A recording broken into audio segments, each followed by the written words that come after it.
오늘 봉독한 본문 25절을 보면은 모이기를 피하는 어떤 사람들의 습관과 같이 하지 말고 오직 권하여 잘 모이라고, 그 나라의 가까움을 볼수록 더욱 권하여 잘 모이게 하라고 이렇게 말합니다. 그래서 말씀의 제목은 잘 모이는 성도입니다. 한번 따라 하십시다. 잘 모이는 성도.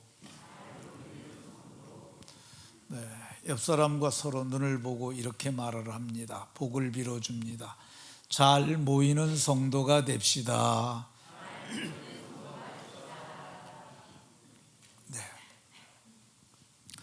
잘 모여서 찬양함으로 하나님 앞에 나아가고, 기도함으로 하나님 앞에 나아가고, 말씀 앞에 섬으로 모두가 복된 인생들이 다 되시길 예수님 이름으로 축원합니다.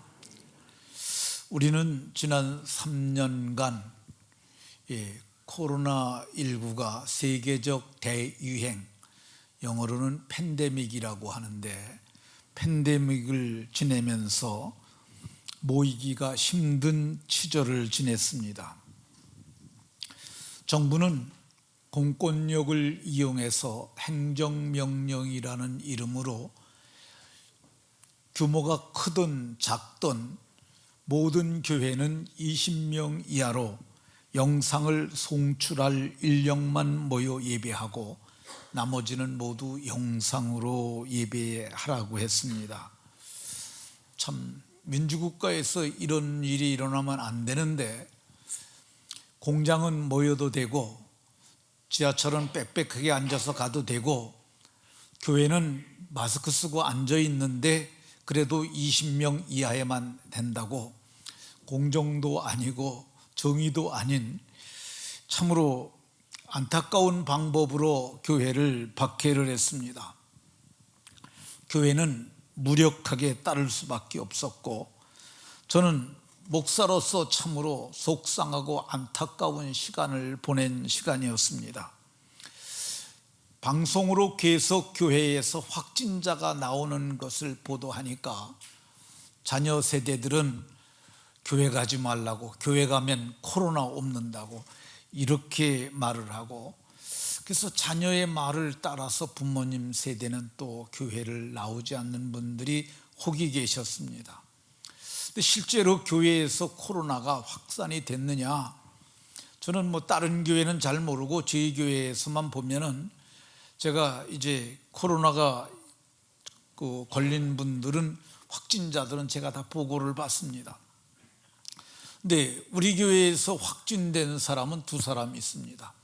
임준영 목사하고 신혜성 목사. 이 사람들은 청년들하고 교제하다가 거기서 걸렸어요. 그 사람들 외에는 코로나 교회에서 걸린 사람들 제가 보고받은 바로는 없습니다. 그러면 교회 안 나오시고 집에 계시던 부모님들, 예배 안 드리시던 분들은 코로나 안 걸렸냐? 상당수가 코로나 걸렸습니다. 누가 걸렸냐? 누가 걸리게 했냐? 그 교회 가지 말라고 그랬던 아들들이 애들 데리고 와서 부모에게 옮겨주고 갔어요. 그런 분들이 꽤 많습니다. 어쨌든 현재까지 코로나 확진자는 2,495만 3천 명 정도가 확진됐어요. 저게 어제까지의 통계로 보여집니다. 근데 이 중에는 이거는 그 병원에서 확진된 사람들만 통계고, 확진되지는 않았지만은 코로나를 걸렸던 추정되는 사람이 20% 정도 된다고 그럽니다.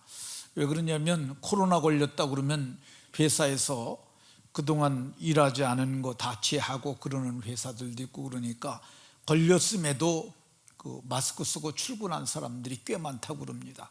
그게 40대, 50대에서 가장 많았는데 그게 약 20% 정도 된다고 그래요.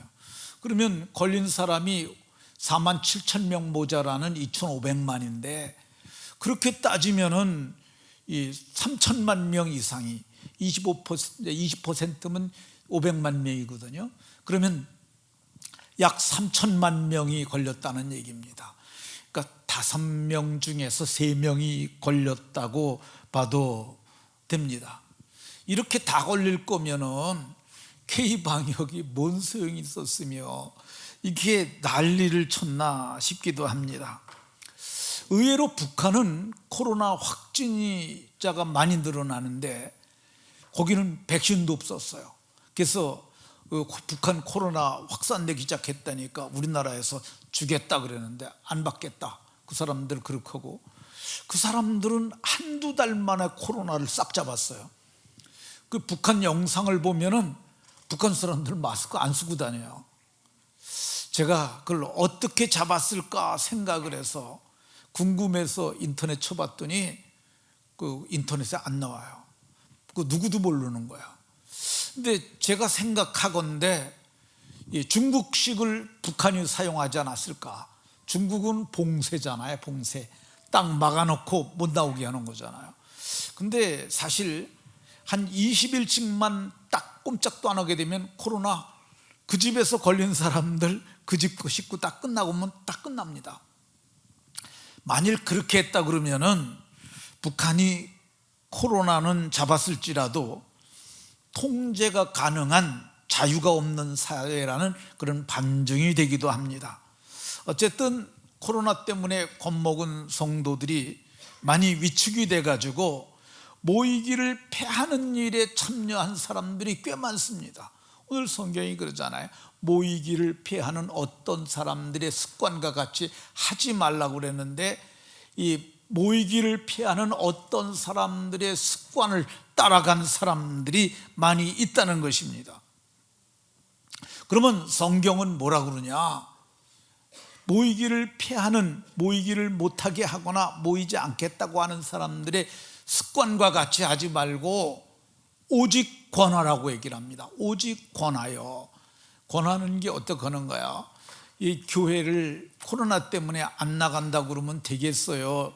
이제 코로나도 잠잠해지니까 나가도록 하세요. 이게 권하는 거죠. 어제 서울에서 불꽃 축제 했는데 그 강변에 있는 사람, 마스크 쓴 사람 하나도 없이 다 마스크 벗고 인터뷰하는데, 이제 코로나 이제 종말의 종식의 때가 오니까 우리 교회 가서 예배하십시다.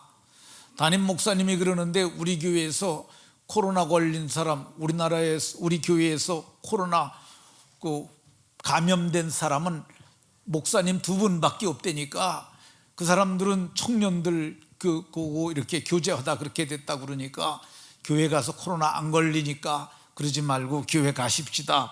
이렇게 하라는 것이죠. 모이기를 피하기보다는 더욱 권하여, 여기 그러잖아요.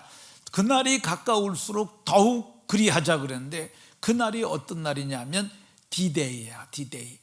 하나님이 정하신 그날, 천사장의 호령과 나팔로 하나님의 아들이 이 땅에 철정의 권세를 가지고 오시는 그날이죠.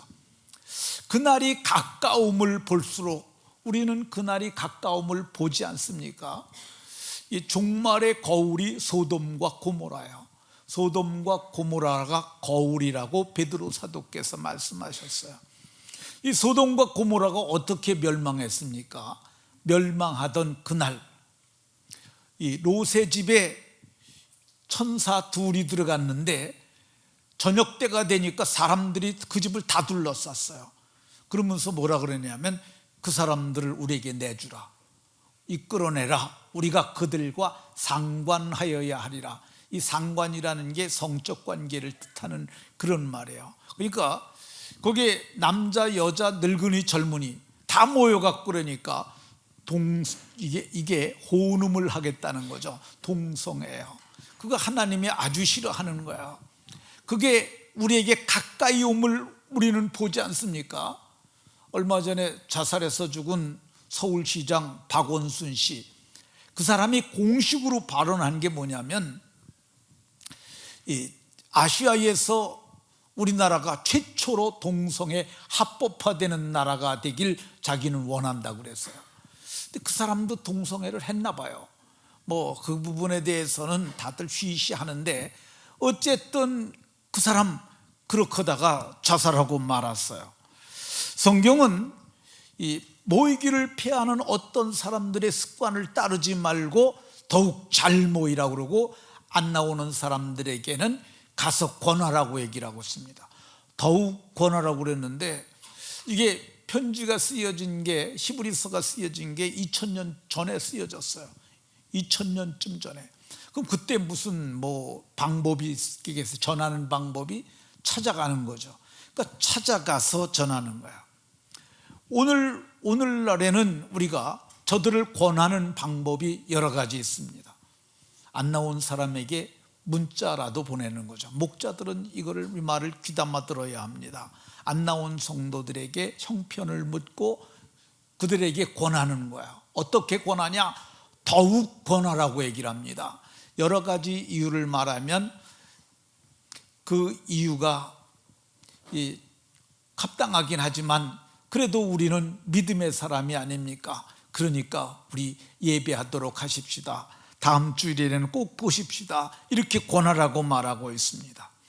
근데 모이기를 권하여야 할 이유가 뭘까? 성경은 이렇게 말합니다. 그러므로 형제들아, 오늘 19절에 그러므로 형제들아, 우리가 형제가 되었기 때문에, 그러니까 이 형제라는 이 아델포스라는 단어는 피를 나눈 관계를 형제라고 얘기를 합니다. 근데 우리가 한 형제가 됐는데 어떻게 형제가 됐냐? 하나님이 우리 아버지가 되셨잖아요. 우리에게 아들의 영을 주셔서 하나님을 아빠, 아버지라고 부르지 않습니까? 우리가 형제가 된 증거가 뭐냐? 형제들은 한솥 때 밥을 먹잖아요. 근데 우리는 한 목자가 지은 밥을 우리가 함께 나누고 있지 않습니까? 생명의 떡을 나누는 거예요. 그러니까 우리가 한 가족이 된 거예요. 그러니까 한 가족은 저녁 때 모이지 않습니까? 그러니까 우리도 이렇게 모여야 되는 거야. 우리가 한 집에 살지 않습니까? 우리가 살고 있는 집을 성경은, 오늘 성경에도 보면 읽은 본문에도 하나님의 집이라는 표현이 나와요. 우리는 하나님의 집에 권속이 되었으니까 한 집에 모여서 예배해야 되는 줄로 믿으시기 바랍니다. 그럼 우리가 어떻게 형제가 되었을까? 19절에 우리가 예수의 피가 우리 마음에 뿌려진 거야. 성경은 우리가 예수의 피로 마음의 뿌림을 받아, 이렇게 얘기를 합니다. 우리에게 예수의 피가 마음에 뿌려진 거야. 베드로 사도는 우리가 핏뿌림을 얻기 위하여 택하심을 받은 자라고 얘기를 하는데, 하나님이 택하시고 그래서 마음을 열고 예수가 하나님의 아들 그리스도심을 믿는 자들에게 하나님의 성령이 우리 마음에 핏뿌림을 허락하셔서 우리가 속량 곧 죄사함을 받게 되게 했던 것을 볼 수가 있습니다.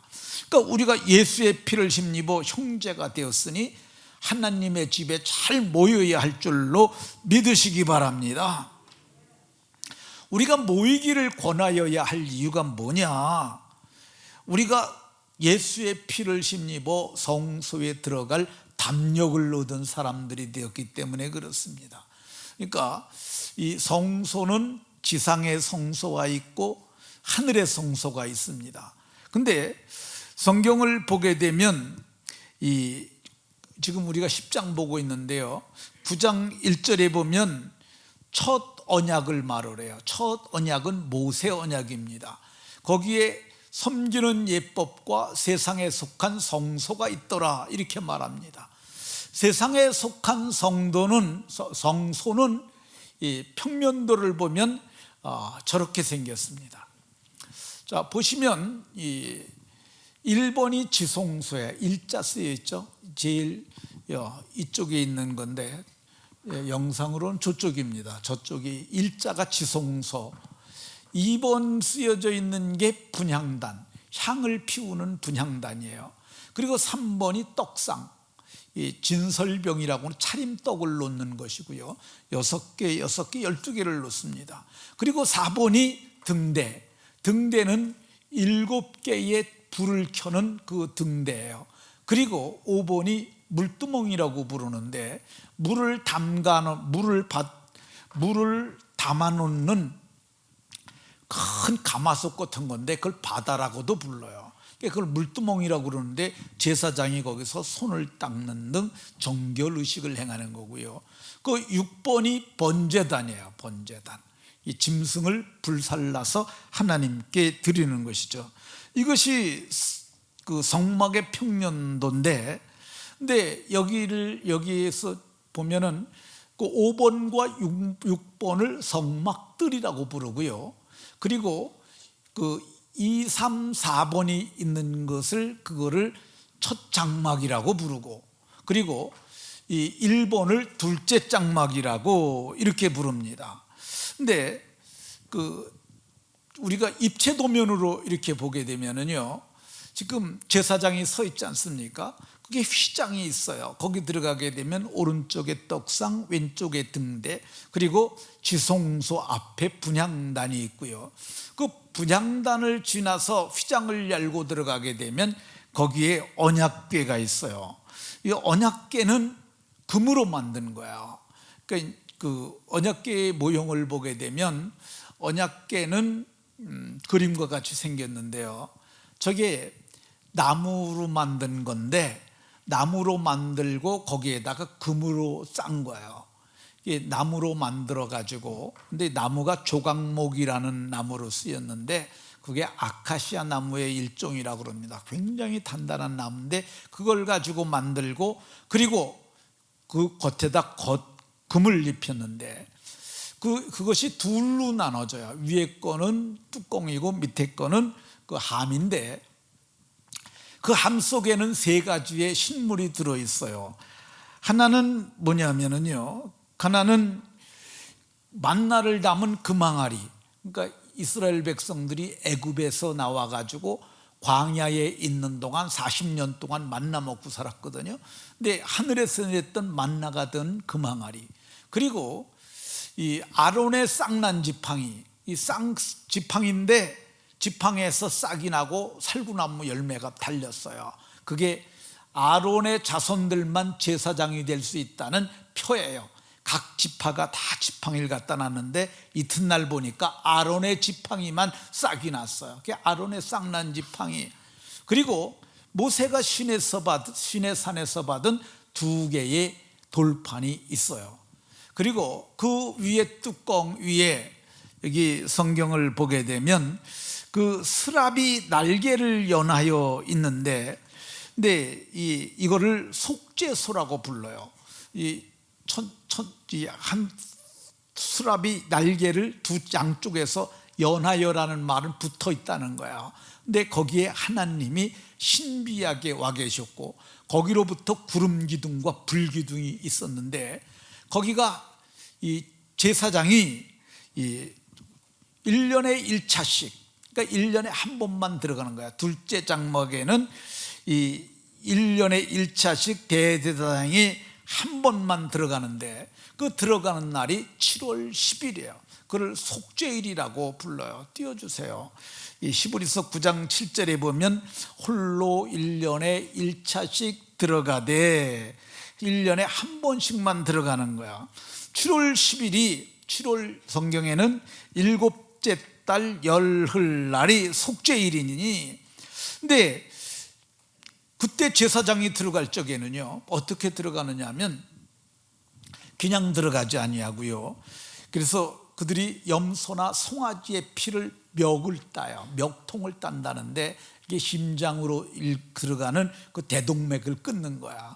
그래서 양푼에 갖다 피를 받아가지고, 양푼은 오늘날로 얘기하면 세면대와 비슷하게 된 이렇게 큰 평평한 그릇이에요. 거기다 양푼에 그걸 담아가지고 피를 받아가지고 들어가는데, 그 제사장의 옷의 하단부에는 방울을 달았어요.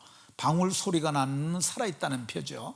그리고 그 몸에 끈을 메고 들어가요. 왜 그러냐면 이 속죄일에 속죄함을 받지 못하면 그 속죄소에 양의 피를 붓고 거기서 속죄가 이루어지게 되면 제사장이 살아나오면 백성의 죄가 사함을 받는 건데, 이 소리가 나지 아니하고 그리고 나오지 아니하면 줄을 잡아서 끌어내 가지고 시체를 처리하는, 그렇게 했어요. 근데 그래서 1년에 한 번씩 매년 들어가게 되면 1년씩 죄가 사함을 받는 거야. 그런데 예수님께서 염소나 송아지의 피로 하지 아니하고 자기 피로 영원한 속죄를 이루사 단번에 성소에 들어가셨다고 얘기를 합니다.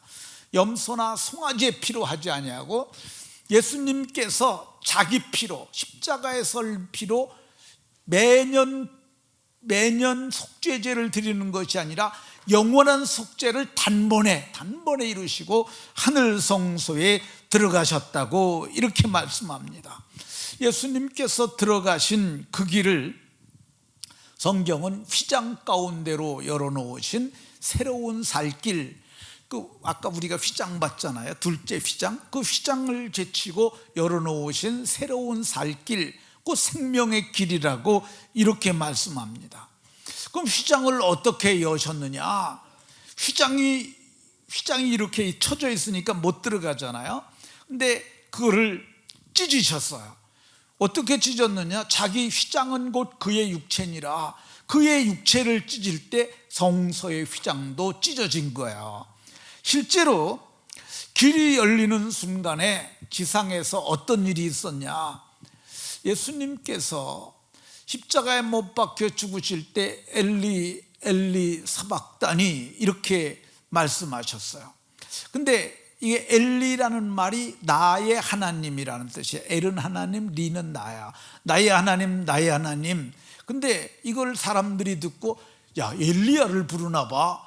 엘리야가 구원하나 우리가 보자. 이렇게 했는데 엘리야는 오지 아니하시고 예수님은 큰 소리를 지르고 숨이 졌어요. 근데 그때 성소에서는, 지상의 성소에서는 어떤 일이 일어났느냐? 성소의 휘장이 위로부터 아래까지 찢어져 둘이 되니라. 이 길이 열린 거야. 그 말은 뭐냐? 매년 지르는 제사는 이제 필요 없다. 예수님께서 영원한 속죄를 단번에 이루셨기 때문에 누구든지 이제 예수의 피를 의지하는 사람들은 성소에 들어갈 수 있다는 거야. 그 성소가 어디예요? 예수님께서 들어가신 그 성소, 그 성소는 예수의 핏부림을 받은 자들만 예수의 피를 힘입어 성소에 들어갈 담력을 얻었나니 10장 19절에 그렇게 말하잖아요. 그게 누구예요? 우리가 예수님을 믿으니까, 믿을 때 핏부림을 받았고 속량을 받았으니까 이제 성소에, 하늘 성소에 들어갈 담력을 얻게 되었다고 이렇게 얘기를 합니다. 그러니까 이렇게 큰 은혜를 입은 우리들이 잘 모여야 할 줄로 믿으시기 바랍니다. 우리가 모여야 할 이유가 뭐냐? 모이기를 권하여야 할 이유가 뭐냐? 우리가 마음의 뿌림을 받아 악한 양심으로부터 벗어났기 때문입니다. 양심은 사람들 모두에게 있는 거예요. 애들도 양심이 있고 어른도 양심이 있고 모두가 양심이 있어요. 근데 이 양심은 하나님이 우리를 지으실 때 우리 마음속에 넣어준 거야. 그러니까 양심이 마음에 있는 거예요. 근데 이 양심이 뭐 하는 거냐? 옳고 그름을 판단하는 잣대예요. 그래서 우리가 양심 선언한다고 할 땐 진심을 말하는 걸 말하잖아요. 근데 우리의 양심이 어떻게 됐냐? 아담이 범죄할 때 이 양심도 타락하게 됐어요. 아담이 죽을 때, 아담이 죄를 졌을 때를 성경은 뭐라고 얘기를 하냐면 허물과 죄로 죽었을 때라고 얘기를 하거든요. 그러니까 우리가 허물과 죄로 죽을 때 양심도 타락하게 된 거예요. 이 타락한 양심을 성경은 악한 양심이라고 그래요.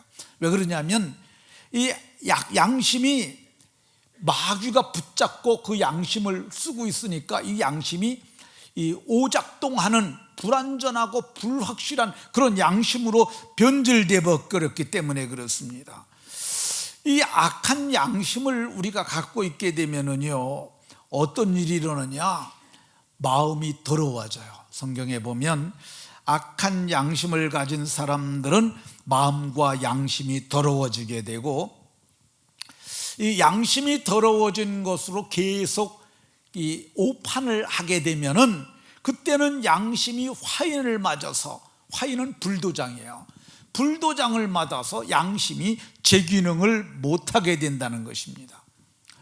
그러니까 그 노예를 낙인을 찍을 때 이 인두를 달구잖아요.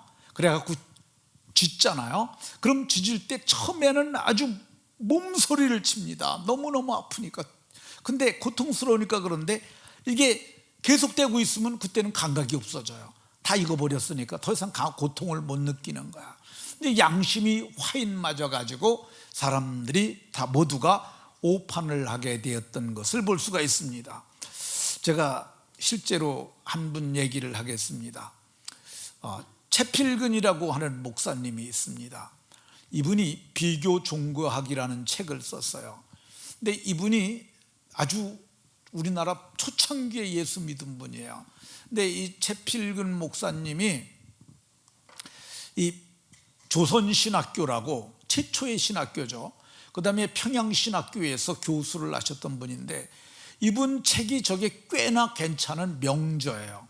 그러다 보니까 저도 신학교 갔을 때 저 책을 가지고 배웠어요. 30년 전에도 저 책을 썼다는 얘기죠. 근데 그 서론에 보게 되면 채필근 목사님이 간증을 써요. 내가 왜 목사가 됐는지 얘기를 합니다. 근데 그분이 그러는 거야. 자기 아버지가 한학자였다는 거야. 자기 집에 서당이 있었고, 그리고 그래서 그 지역에 있는 사람이 다 자기 집에 와서 배웠다는 거야. 그리고 자기 집에는 공자의 사당도 있었다고 그래요. 근데 아버지가 어느 날 서양 야소교가 우리나라 사람들을 많이 혼돈케 하니까 내가 이것을 정확히 배워가지고 정확히 알아서 잘못된 것을 가르쳐서 저 사람들을 바른 길로 돌아오게 하겠다.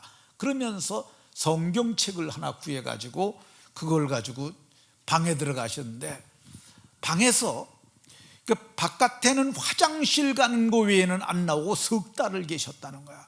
석 달 만에 아버지가 내가 성경책을 봤는데 야소교가 잘못된 것이 하나도 없고 그것이 옳으니 너도 내일부터 교회를 가도록 해라. 아버지도 너와 함께 교회를 가도록 하겠다. 그랬다는 거야. 근데 그때부터 이 채필근 소년의 마음에 양심이 가책이 되는 거야. 아니, 우리는 공자님을 믿는 사람인데 어떻게 공맹의 도를 버리고 우리가 야소교를 믿느냐. 그런데 내일이 다가오니까 밤중에 공자 사당을 들어갑니다. 들어가가지고 뭐라 그러냐면, 공자님 말씀에도 아버지가 죽고 3년 동안은 아버지의 가르침을 따르라 했으니, 제가 아버지가 교회를 가자 그러니 어쩔 수 없이 가기는 가는데 아버지가 죽으시고 3년상 치룬 다음에 와가지고 제가 다시 공맹의 도를 따르겠습니다. 그리고 절을 하고 나왔어요. 근데 다시 안 돌아갔어요, 그분도. 근데 그때 자기가 양심으로 이게 양심이 길어왔다는 거야. 양심이 왜곡된 양심이죠.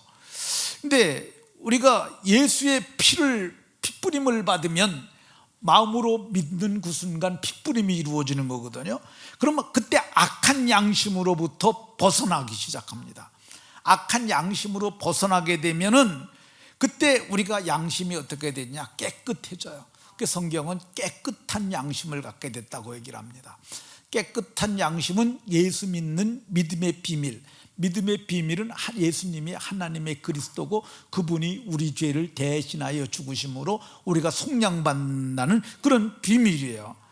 근데 이렇게 깨끗한 양심을 가졌지만 처음 믿으면은 양심이 약해요. 그래서 누가 뭐라고 그러면 이런가 하고 막 휘둘려요. 그래서 그걸 약한 양심이라고 이렇게 얘기를 합니다. 근데 이 약한 양심이 하나님의 말씀을 통해서 교정을 받아야 돼요. 말씀의 교정을 받게 되면 이 양심이 어떻게 되느냐? 바른 양심을 갖게 됩니다.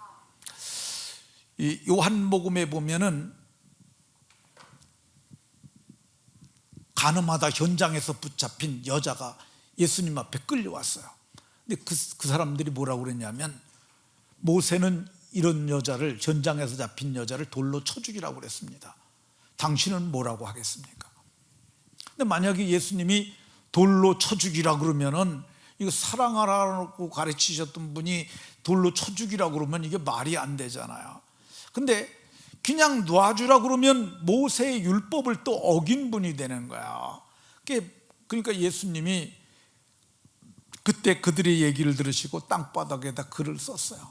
뭘 썼는지는 잘 모릅니다. 근데 분명한 것은 이 말씀을 듣고 양심의 가책을 느껴, 그래서 어른으로 시작해서 젊은이까지 다 가고 오직 예수와 여자 하나만 남았다고 이렇게 얘기를 합니다.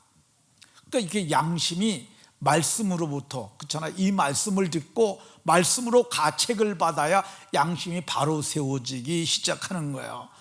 양심이 바로 세워지게 되면 가장 바른 양심이 어떤 양심이냐? 선한 양심을 갖게 되고요, 이 선한 양심을 가지고 믿음으로 잘 살게 되면은 이 선한 양심이 대를 물려갑니다.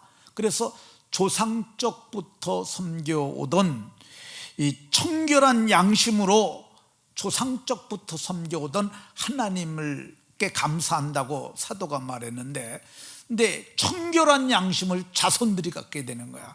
그러니까 예수님을 믿었는데도 불구하고 이 선한 양심을 갖지 아니하고 나쁜 짓하고 나쁜 판단하고 나쁜 행동하게 되면 자손들이 안 되는 거예요. 근데 이 양심이 악한 양심으로부터 벗어나서 이젠 청결한 양심을 가졌는데, 양심이 그때는 처음에는 약했는데 말씀의 가르침을 받아서 양심이 옳은 잣대인 말씀을 바로 서게 되게 되면 선한 양심으로 선한 일을 하게 되고, 그리고 마지막에는 청결한 양심으로 자손들이 그걸 보고 배워서 자손들이 좋은 자손이 태어난다는 것입니다. 그러니까 오늘날에 보면 믿음의 전승, 믿음이 대를 이어가지 못하는 집들은 이게 선한 양심으로 안 살아서 그래요.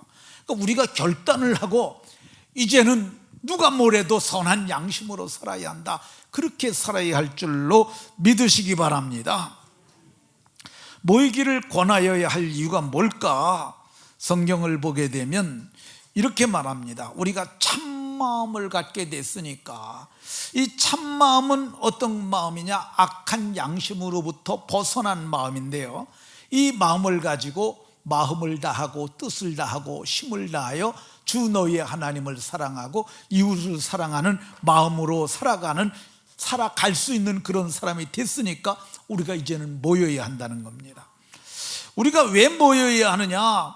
온전한 믿음으로 하나님께 나아가야 한다고 이렇게 말씀합니다. 온전한 믿음으로 하나님께 나아가라. 이 온전한 믿음으로 하나님께 나아갈 수 있는 형제가 됐으니까 우리가 하나님께 나가려면 모여야 되잖아요. 그러니까 모여야 하는 줄로 믿으시기 바랍니다. 그러면 우리가 어떤 마음으로, 어떤 믿음으로 모여야 할까? 오늘 23절에 보면 우리가 믿는 도리의 소망을 움직이지 말고 굳게 잡고, 믿는 도리, 이게 호몰로기아스라고 그러는 건데, 이게 우리가 믿는 도구마, 우리의 신앙을 얘기하는 거야. 그러니까 우리가 믿는 도리가 뭐냐? 하면은 뭘 믿냐? 이렇게 물으면 뭘 대답을 해야 할까? 우리가 믿는 도리를 잘 정리해 놓은 게 사도신경이에요. 사도신경에 보면 나는 전능하신 아버지 하나님 천지의 창조주를 믿습니다. 이게 우리가 이거 뭘 묻냐 그러면 이걸 얘기를 하면 돼요. 나는 전능하신 아버지 하나님 천지의 창조주를 믿습니다. 너 뭐 믿냐? 나는 하나님의 아들 우리 주 예수 그리스도를 믿습니다. 이게 믿음의 고백이에요. 이게 신앙 고백이라고 얘기를 해요. 그는 성령으로 잉태돼서 동정녀에게 나시고 본디오 빌라도에게 고난을 받아 십자가에 못 박혀 죽으시고 장사된 지 사흘 만에 죽은 자 가운데서 살으셨으며 하늘에 오르셔 전능하신 아버지 하나님 우편에 앉아 계시다가 거기로부터 살아있는 자와 죽은 자를 심판하러 오십니다. 나는 성령을 믿으며 거룩한 공교회와 성도의 교제와 죄를 용서받는 것과 몸의 부활 영생을 믿습니다. 이게 정말 바른 고백이죠. 그러니까 우리가 이 믿는 도리를 우리가 가지고 있으니까 하나님께 나가도록 잘 모이시는 복이 있으시기 바랍니다. 그럼 우리 하나님 앞에 모여서 뭘 할까? 성경은 이렇게 얘기를 합니다. 참마음과 온전한 믿음으로 하나님께 나아가자. 참마음과 온전한 믿음으로 하나님께 나가는 거야. 하나님께 나가는 방편이 저는 두 가지 있다고 봅니다. 좀 더 보면 세 가지까지도 볼 수 있는데요. 하나는 대그룹으로 모여서 나가는 거예요. 우리 교회 대그룹으로 모인 거죠. 대그룹으로 모여서 어떻게 합니까? 찬양함으로 나아갑니다. 대그룹으로 모여서 기도함으로 나아갑니다. 우리가 대그룹으로 모여서 말씀 앞에 나가는 거야. 지금 우리가 말씀을 듣고 있잖아요. 하나님의 말씀을. 그래서 참마음과 온전한 믿음으로 대그룹으로 모이기에 힘써야 할 줄로 믿으시기 바랍니다. 그리고 우리가 어떻게 하나님께 나가냐? 소그룹으로 모여서 나가는 거야. 그러니까 소그룹은 목장 예배, 목장 모임과 같은 것이 소그룹입니다. 소그룹으로 모여서 뭐 합니까? 찬양하죠. 그리고 합심 기도하죠. 그리고 우리 교회 같은 경우는 오늘 이 말씀 들은 것을, 은혜 받은 것을 적었다가 그 목장 모임 때 목자가 얘기를 합니다. 오늘 우리 지난 주일에 은혜 받은 거 나누도록 하겠습니다. 그러면은 저는 예수의 피를 힘입어 성소에 들어갈 담력을 얻었다는 말을 듣고 너무너무 감사하고 너무너무 고마웠어요. 그래서 나 같은 것을 뭐 쭉 이렇게 얘기를 하는 거죠. 이게 나눔이죠. 그리고 모여서 뭐 하냐? 오늘 24절에 보면 서로 돌아보는 거야. 서로 돌아봐서 그 집에 무슨 일이 있었는가 살피고, 그리고 합심하여 기도해 주는 거죠. 서로 위로하고. 그리고 지금 이 대그룹에서는 친밀한 교제가 이루어질 수가 없어요. 왜 그러냐면 저는 이 말씀을 선포하잖아요. 그러니까 여기서 무슨 교제가 이루어져요. 근데 소그룹에서는 모여서 얘기를 하는 거야. 집사님 뭐 힘든 일이 있다면서. 네, 요새 좀 힘들었어요. 우리가 함께 기도할게. 그리고 그 가운데 들어오라고 그러고 가운데 앉혀놓고 기도할 수 있어요. 아프다 그러면은 아픈 사람을 가운데 놓고, 그걸 항아리 기도라고도 표현하는데, 가운데 놓고 모두가 그 사람에게 손을 얹고 기도하는 거야. 하나님, 이 사람 아픈데 합심으로 기도하고, 그리고 목자가 나중에 마무리 기도합니다. 그러니까 우리가 모여서 뭐 하냐? 오늘 성경이 그러잖아요. 사랑과 선행을 격려하며 좋은 일을 나누는 거야. 우리 무슨 일이 있었고요, 무슨 일이 있었고, 그 나누는 거죠. 제가 지난 주일날 12시에 레바논에서 사역하는 박정대 선교사를 만났습니다. 이 선교사를, 박정대 선교사가 레바논에서 선교하는 선교사인데 한국 체대를 나왔대요. 가서 1년만 있다 오려고 그랬는데 가가지고 지금 10년 넘게 거기서 사역하고 있다고 그럽니다. 목사님 몇 분하고 사역하는데 지금 약 30평 정도 되는 예배당 만들어가지고 거기서 난민 사역하고 있다고 그럽니다. 그리고 제가 저 선교사님하고 밥을 같이 먹으면서 제가 칭찬하고 격려하고 기도하고, 그리고 음향장비 우리가 어떻게 전달할 것인가 그 부분에 대해서 같이 나눴어요. 그러니까 모여서 뭘 하느냐? 선행을 격려하고 참 잘했어요. 이게 격려하는 거야. 참 잘했어요. 우리 한번 따라해 보십시다. 참 잘했어요. 그리고 양무리를 돌보는 거예요. 목양의 5대 원칙을 제가 말씀드린 적이 있는데요. 우리 목자 모임에서 지돌 양보인, 지켜주고 돌아보고 양육하고 보호하고 인도하는 지돌 양보인을 기억하면 좋을 것 같습니다. 이렇게 성도들이 그러면 할 일 없는 것처럼 모여서 예배하고 모여서 목장 모임한다고 그러고, 성도들이 모여서 뭐 서로 지네들끼리 교제한다고 밥 먹고 그러는 게 옳으냐? 옳습니다. 저는 예수님 믿기 전에는요 정말 돈을 엄청 많이 버는 부자가 되고 싶었어요. 근데 제가 성경을 읽다가 깨달은 게 인간이 돈 벌기 위해 존재하는 존재가 아니라는 걸 깨달았어요. 인간은 부자가 목적이 아닙니다. 그는 세상에 살아가는데 필요한 것들이지 그는 목적은 아니에요. 그러니까 우리는 뭐가 되려고 그러니까 나는 명문대를 들어가기 위해서 그걸 목적으로 삼고 공부하는 사람들인데 그건 다 목적이 아니에요. 그건 수단이에요. 그럼 목적은 뭐냐? 이사야 43장 21절에 이 백성은 내가 나를 위하여 지었나니 나를 찬송하게 하리 함이니라. 그러니까 인간이 존재하는 목적이 뭐냐? 하나님의 영광을 찬송하기 위해서 그런 거야.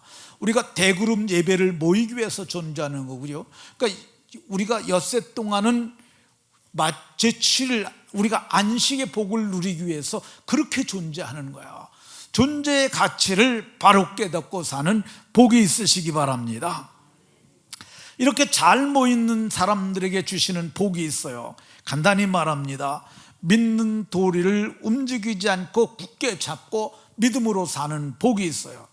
두 번째, 서로 돌아봐서 선행을 격려함으로 새심을 얻는 복이 있어요. 잘 모이는 자들은 어떤 복이 있느냐? 그날이 가까움을 볼수록 더욱 잘 모임으로 하나님의 영광을 마침내 보고 들어가는 영광이 있습니다. 말씀을 마치도록 하겠습니다.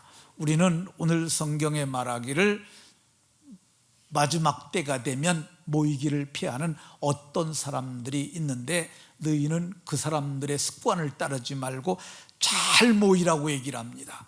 잘 모이시고 그 영광을 바라고 즐거워하다가 모두가 그 영광에 들어가는 복이 있으시기를 예수님 이름으로 축원합니다.